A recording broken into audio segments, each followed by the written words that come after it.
Hi everyone, welcome back. ನೇಮಕಾತಿ good news ಕೂಡ ಕೊಟ್ಟಿದ್ದಾರೆ, ಏನು ತಿಳಿಸ್ಕೊಡ್ತೀವಿ. ಚಾನಲ್ಗೆ ಸಬ್ಸ್ಕ್ರೈಬ್ ಆಗಿ. ಸಾರ್ವತ್ರಿಕ ವರ್ಗಾವಣೆ ಬಗ್ಗೆ ಅಂತ ಕೊಟ್ಟಿದ್ದಾರೆ. ನೌಕರರ ವರ್ಗಕ್ಕೆ ಸಿಇ ಕೂಡ ಕೊಟ್ಟಿದ್ದಾರೆ. 6% ಮಿತಿ ಜಾರಿ ಕೂಡ ಮಾಡಿದ್ದಾರೆ.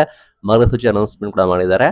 ಪತಿ ಪತ್ನಿಯಲ್ಲಿ ಇಬ್ರು ಕೂಡ ಸರ್ಕಾರಿ ನೌಕರರಾಗಿದ್ದು, ಅವರಲ್ಲಿ ಒಬ್ರು ವರ್ಗಾವಣೆಗೊಂಡಲ್ಲಿ ಮತ್ತೊಬ್ಬರಿಗೆ ಕನಿಷ್ಠ ಸೇವೆಗಳಲ್ಲಿ ಪೂರ್ಣಗೊಳಿಸಿದ್ದಾರೆ. ಖಾಲಿ ಹುದ್ದೆಗಳ ಲಭ್ಯತೆ ಆಗಿ ಅದೇ ಸ್ಥಳಕ್ಕೆ ವರ್ಗಾವಣೆ ಪಡೆಯಲು ಅವಕಾಶ ಕೂಡ ಕೊಟ್ಟಿದ್ದಾರೆ. ಕನಿಷ್ಠ ಸೇವಾವಧಿ ಎ ಬಿ ಶ್ರೇಣಿ ಹುದ್ದೆಗಳ 2 ವರ್ಷ, ಸಿ ಶ್ರೇಣಿ 4, ಡಿ ಶ್ರೇಣಿ 7 ವರ್ಷ, ಸಚಿವಾಲಯದ ಸೇವೆಗೆ 5 ವರ್ಷ ಕೂಡ ಕೊಟ್ಟಿದ್ದಾರೆ. ವಿನಾಯಿತಿ ಯಾರಿಗೆ ಅಂದ್ರೆ ಗಂಭೀರ ಆರೋಗ್ಯ ಸಮಸ್ಯೆ, ವರ್ಗಾವಣೆ ಕೋರಿರುವಂತಹ ಗರ್ಭಿಣಿ ಮಹಿಳಾ ಸಿಬ್ಬಂದಿ, ಕುಟುಂಬದ ಜೊತೆ ಇರಲೇಬೇಕಾದ ಸ್ಥಿತಿಯಲ್ಲಿರುವವರು, ಮಕ್ಕಳ ಶಿಕ್ಷಣ ಅಂತ ಸಮಸ್ಯೆ ಇರೋರಿಗೆ ಕೊಟ್ಟಿದ್ದಾರೆ. ಮಹಿಳೆಯರಿಗೆ ಆದ್ಯತೆ ಕೊಟ್ಟಿದ್ದಾರೆ. ಯಾಕಂದ್ರೆ ಮಹಿಳೆ ನೌಕರರು, ಅವಿವಾಹಿತ, ವಿಧವೆ ಮತ್ತೆ ವಿಚ್ಛೇದನ ಅವರು ಹತ್ತಿರ ಸ್ಥಳಕ್ಕೆ ವರ್ಗಾವಣೆ ನೀಡಿ ಅವಕಾಶ ಕೊಟ್ಟಿದ್ದಾರೆ. ಮತ್ತೆ ವಿಶೇಷಚೇತನವರು ಕೂಡ ಕೊಟ್ಟಿದ್ದಾರೆ.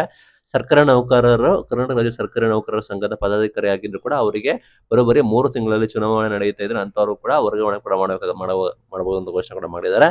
ಹೀಗಾಗಿ ನೇಮಕಾತಿಗೆ ಸಿಹಿ ಸುದ್ದಿ ಕೂಡ ಇದೆ. ನೀವು ಸರ್ಕಾರಿ ನೌಕರರಾಗಿದ್ರೆ ನಿಮಗೂ ಕೂಡ ಗುಡ್ ನ್ಯೂಸ್. ಅಥವಾ ನೌಕರರು ಆಗ್ಬೇಕು ಅಂತ ಇದ್ರೆ ನೀವು ಕೂಡ ನೋಡಿ. ಪ್ಲಸ್ ನಿಮಗೆ ನೇಮಕಾತಿ ಇಲ್ಲಿ ತಯಾರಿ ಮಾಡೋರು ಕೂಡ ವೆರಿ ವೆರಿ ಇಂಪಾರ್ಟೆಂಟ್ ಆಗಿರುತ್ತೆ.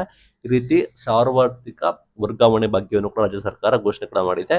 ಇದರಿಂದ ನಿಮಗೆ ಖಂಡಿತ ಸಹಾಯ ಆಗುತ್ತೆ. ಯಾರೆಲ್ಲ ಆಕಾಂಕ್ಷಿಗಳು ಇದ್ದೀರಾ ಅವರಿಗೆ. Thank you.